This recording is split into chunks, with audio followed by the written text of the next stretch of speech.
قرآن اور حدیث کا جو علم ہے یہ ہمارا مقصد ہے، اس کی ضرورت ہمیں آج بھی ہے۔ یہاں ہم انسانیت کی زندگی، شریف انسان بن کر زندگی گزار ہی نہیں سکتے جب تک آقا مولا حضور سرور عالم صلی اللہ تعالیٰ علیہ وسلم کی شریعت اور سنت سامنے نہیں ہوگی۔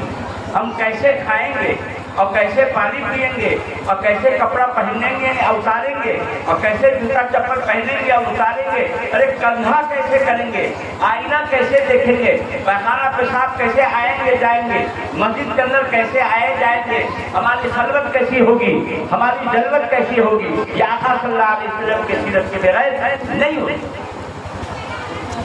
اور آپ کی سیرت سب سے اچھی سیرت، سب سے اکمل انسان، سب سے کامل انسان، آپ کی سیرت سب سے کامل، اور جو اس کے مطابق عمل کرے اچھا خاصا اور سب سے شریف انسان ہو۔ انسانیت کی زندگی ہم آپ گزارنا چاہتے ہیں، شریفانہ زندگی گزارنا چاہتے ہیں، با اخلاق با کردار زندگی گزارنا چاہتے ہیں، اور ہر دل عزیز ہو کر کے زندگی گزارنا چاہتے ہیں، تو آقا مولا حضور سرور عالم صلی اللہ علیہ وسلم کی شریعت کو سامنے رکھ کر کے اپنے زندگی کے اندر اس کو تحلیل کر کے تب گزارنی ہوگی، تب آپ واقع میں صحیح انسان، کامل انسان اور شریف انسان ہو کر کے آپ زندگی گزاریں۔ اس کا علم ہوگا، علم ہوگا اسی راستے۔ تو اس قرآن اور حدیث کے علم کی ضرورت ہم کو یہاں بھی ہے، اور آخرت کے اندر بھی ہم کو ضرورت پڑے گی۔ اسی بنیاد پر ہمیں اللہ اس کے رسول صلی اللہ علیہ وسلم کی رضا خوشنودی حاصل ہوگی، اور اسی بنیاد پر جنت حاصل ہوگی۔ تو دوستو، ایک پہلو تو ہمارا وہ ہے، رفعت تو سارے علم میں ہے اللہ نے رکھی، یہ اصلی تعلیم ہو تو اس میں بھی رفعت ہے، اور یہ ہمارا قرآن حدیث کا علم جو دینی علم ہے، اس کے اندر ہی اللہ پاک نے اس کے اندر تو اور بے انتہا رفعت رکھی ہے۔ اب دیکھیے نا، کوئی ہمارا یہ حافظ کوئی اچھا قاری ہو گیا، اچھا حافظ ہو گیا، تو عید بقرعید میں انہی کو آپ امام بنائیں گے، بنی وقت رمضان میں انہی کو امام بنائیں گے، نکاح اسی سے پڑھوائیں گے، مکان کا اٹھاپن تو دعا انہی سے کرائیں گے، نیک آدمی دعا کے لیے ان کو ہم بلاتے ہیں۔ یہ ہے رفعت، تراویح میں قرآن انہی سے سنیں گے، یہ ہے رفعت، ان کی بلندی۔ کوئی پس برادری کا بچہ ہے لیکن اچھا حافظ ہے، اچھا قاری ہے، اچھا عالم مفتی ہے، اور اس کو اکثر آنکھوں کو بیٹھا رہے ہیں، یہ ہے علم کی رفعت اور یہ ہے علم کی بلندی۔ دوستو، اس لائن سے بھی ہمیں آپ کو فکر کرنی ہوگی۔ ہمارے بڑے اور دلی مرکز سے بھی اور بڑے یہ فرماتے ہیں کہ مکاتب کی تو جال بچھ جائے، کوئی محلہ مکتب سے خالی نہ رہے، یہ قدر آ قدر یہ بچے کہاں جائیں گے؟ اور ضروریات دین کی تعلیم فرض ہے، فرض جیسے نماز فرض ہے، روزہ فرض ہے، حج فرض ہے، زکات فرض ہے، ایسے ہی بنیادی کی دین کی اتنی تعلیم جس سے اللہ اس کے رسول کو پہچانے، حلال حرام کو پہچانے، فرض ہے، فرض۔ میں نہیں کہتا ہوں، میرے اور آپ کے آقا حضور سرور عالم صلی اللہ علیہ وسلم ارشاد فرماتے ہیں، طلب العلم فریضۃ علی کل مسلم و مسلمہ، ہر مسلمان مرد عورت پر علم کا حاصل کرنا فرض۔ علم کا مطلب علم الاسلام اہل خاصی کا، یعنی وہ خاص علم جس سے آپ اللہ اس کے رسول کو پہچانے، اور وہ خاص علم جس سے آپ حلال حرام کو پہچانے، وہ علم جس کے نتیجے میں آپ دنیا اور آخرت کی کامیابی حاصل کر سکیں، ایسا علم یہ آپ پر، ہم پر اور ہر ایک مسلمان مرد عورت پر، ان کے بچوں پر فرض۔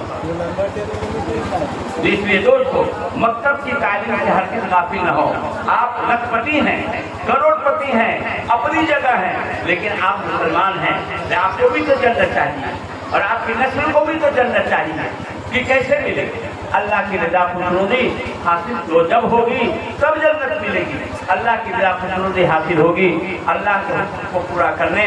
اللہ کے محبوب حضور سرور عالم صلی اللہ علیہ وسلم کے مبارک طریقے پر چلنے سے اللہ کی رضا خوشنودی حاصل ہوگی۔ اس لیے مکاتب کی تو جال بچھ جائے، مدارس کا انتظام فاصلہ سے ہو،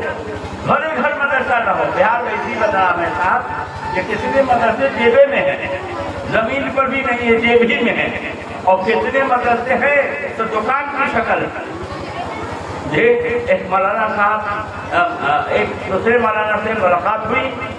تو سامنے والے مولانا نے جواب دینے کے بعد کہا کہ کہیے دکان کا کیا حال ہے؟ اب یہ سب ہم دکان کا چلاتے ہیں مدرسہ میں ارے صاحب کو دکان ہی نہ ہے، نہ پڑھنے والے نہ پڑھانے والے کچھ نہیں اور ہے مدرسہ تو دکان ہی نہ ہے جی۔ تو مدارس کا انتظام وقفہ سے ہو، فاصلہ سے ہو، جہاں ضرورت مسجد کی ہے مسجد بنے، جہاں ضرورت مدرسے کی ہے مدرسہ بنے، بنا ضرورت کے مسجد بنانا ناجائز جی۔ اب یہاں پر یہ مسجد ہے، اب اگر میں کوئی بناوے مسجد تو بدماشی نہ ہے، ضرورت نہیں ہے بدماشی۔ امام اعظم ابو حنیفہ علیہ رحمۃ کے یہاں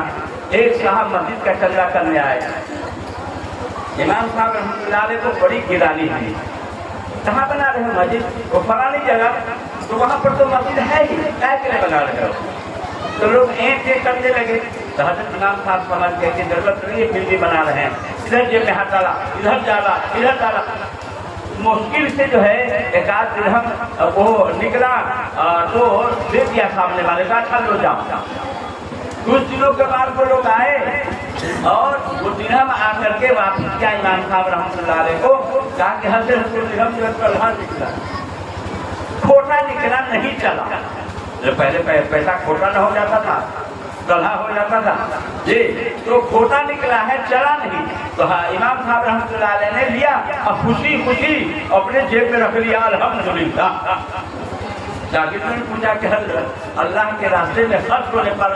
خوش ہوتے تھے، الحمدللہ کہتے تھے، اور یہ مسجد کے اندر آپ نے چندہ دیا لوٹا دیا کیا تھا الحمدللہ کہہ رہے ہیں؟ کہا کہ ہاں مسجد کی ضرورت نہیں تھی اور پھر بھی یہ لوگ مسجد بنانے جا رہے تھے، میرے سمجھ میں نہیں آ رہا تھا کہ میرے محنت کا پیسہ یہ غلط جگہ کیسے لگنے جا رہا ہے۔ جب لوٹ کر کے چلا آیا تو میں نے الحمدللہ کہا۔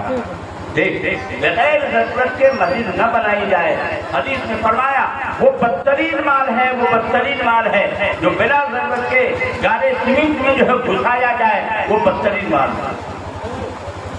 چاہے مسجد بلا ضرورت کے بنے یا مدرسہ بلا ضرورت کے بنے، ضرورت نہیں آپ مدرسہ بنا رہے ہیں جی، اور یا بلا ضرورت کے آپ مکان بنا رہے ہیں، ایک بیٹا اور 15 روم بنا رہے ہیں، تیری بھلا ایک ہی بیٹا ہے، 15 روم جو بنا رہے ہیں کہے کے لیے بنا رہے ہیں؟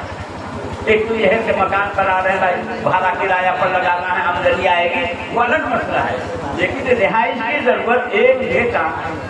اور کے لیے 10 اور 15 روم بنا رہے ہیں، یہ بلا وجہ بنا رہے ہیں، بلا ضرورت کی بنا رہے ہیں، تو یہ خیر دوسرا موضوع ہو جائے گا۔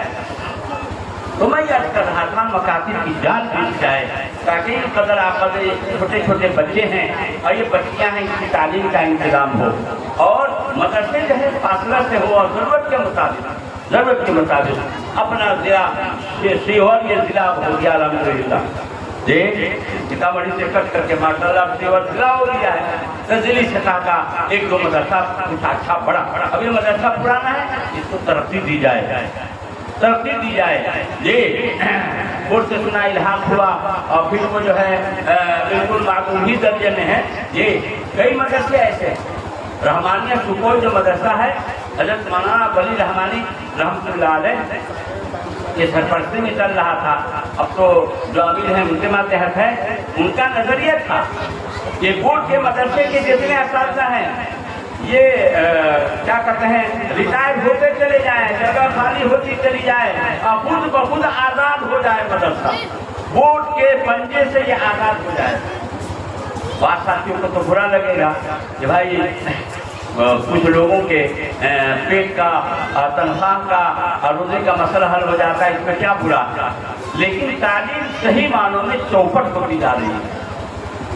جی۔ اور آسام میں تو ایک سبق تو بھی ہو گیا ہے کہ مدرسے پر حکومت کیوں پیسہ خرچ کرے، کل وہ دن بھی آ رہا ہے یا تو پورے اسکول میں اور اس میں تبدیل کیجیے مدرسوں، یا یہ مدرسے ہر لیجیے یا سرکار کچھ پیسہ نہیں کیوں سرکار پر مذہبی تعلیم پر معصوم ہو چکا ہے، مذہبی تعلیم پر سرکار کیوں خرچ کرے، کہیں وہی سبق سب جگہ نہ ہو رہا ہے۔ اس لیے دوستو